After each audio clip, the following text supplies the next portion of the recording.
एक दफा का जिक्र है कि एक सल्तनत पर एक नेक दिल बादशाह हुकूमत कर रहा था।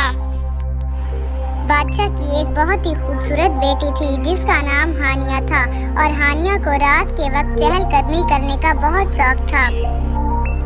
बादशाह की बेटी अब बड़ी हो चुकी थी और बादशाह उसकी शादी करने के बारे में सोच रहा था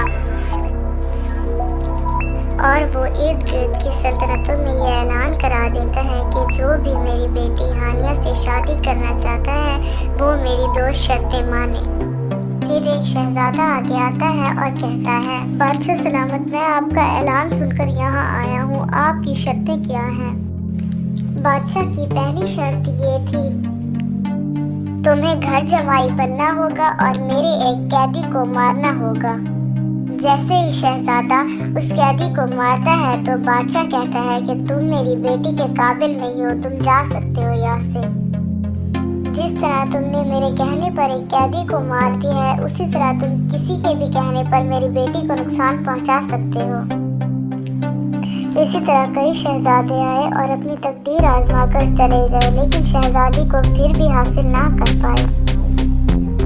और एक सुबह वहाब नामी शहजादा आता है और कहता है, बादशाह सलामत, मैं आपका ऐलान सुनकर यहाँ आया हूँ, आपकी शर्तें क्या हैं? तुम मेरे साथ चलो, मैं तुम्हें अपनी शर्तें बताता हूँ।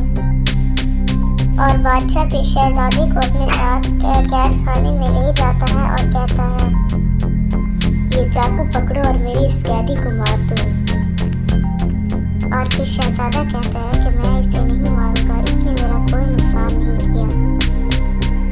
बेटा, तुम ही मेरी बेटी के लायक हो और मैं अपनी बेटी का हाथ तुम्हें देता हूँ और मैं अपनी आधी सल्तनत को तुम्हारे नाम करता हूँ। शहजादे वहाब और शहजादी हानिया की आपस में शादी हो जाती है और वो हंसी खुशी रहने लगते हैं।